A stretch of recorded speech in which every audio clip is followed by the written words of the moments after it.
Hello friends, இன்றைக்கி நம்ம என்ன பார்க்க போகிறோன்னா ஒரு சூப்பரான ஹெல்த்தியான ஸ்நாக்ஸ் ரெசிபி தான் பார்க்க போகிறோம். இதுக்கு தேவையான பொருள் பார்த்திங்கன்னா, நான் ஒரு கப் வந்து வேர்க்கடலையே வேக வச்சு எடுத்துக்கிட்டேன். இது கூடவே கார்ன் சிப்ஸ் ஆட் பண்ணிக்கலாம். இது கூட வந்து இப்போ நம்ம குட்டி குட்டியாக கட் பண்ணி வச்சுருந்தா வெங்காயம் ஆட் பண்ணிக்கிறேன். அண்ட் ஸ்வீட் கார்ன் வந்து வேக வச்சு எடுத்துக்கலாம்.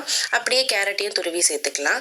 அண்ட் கொஞ்சமாக தக்காளி, ஒரு ஃப்ளேவருக்கு கொத்தமல்லி ஆட் பண்ணிக்கிட்டேன். இது எல்லாத்தையும் நல்லா மிக்ஸ் பண்ணிக்கலாம். இது கூட மசாலாஸ் பார்த்திங்கன்னா, நான் வந்து peri peri masala and pepper, chaat masala இதெல்லாம் ஆட் பண்ணியிருக்கேன். இதை நல்லா மிக்ஸ் பண்ணி விட்டுக்கலாம். அதே மாதிரி பார்த்தீங்கன்னா, நீங்கள் இந்த மசாலா தான் ஆட் பண்ணணும்னு கிடையவே கிடையாது. இது கூட கொஞ்சமாக உப்பு சேர்த்துட்டு வெறும் பெப்பர் தூள் மட்டும் போதும். அப்படி இல்லைன்னா வந்து நீங்கள் சில்லி பவுடர் அண்ட் சால்ட் மட்டும் போதும். அந்த மாதிரி உங்கள் ஃப்ளேவருக்கு ஏற்ற மாதிரி நீங்கள் மசாலாஸ் ஆட் பண்ணிக்கலாம். ஸோ நான் இன்றைக்கி வந்து இந்த 3 மசாலாஸ் ஆட் பண்ணியிருக்கேன். கூடவே கொஞ்சமாக உப்பு. இது ஒரு நல்ல ஹெல்த்தியான ஸ்நாக்ஸ் ரெசிபி. ஸோ நான் எப்போவும் சொல்கிற மாதிரி இது ஒரு மஸ்ட் ட்ரை தான் சொல்லுவேன். நீங்களும் ட்ரை பண்ணி பார்த்துட்டு எப்படி வந்துச்சுன்னு கமெண்ட் பண்ணுங்கள். மறக்காமல் லைக் பண்ணுங்கள், ஷேர் பண்ணுங்கள், சப்ஸ்கிரைப் பண்ணுங்கள். டாடா பாய்.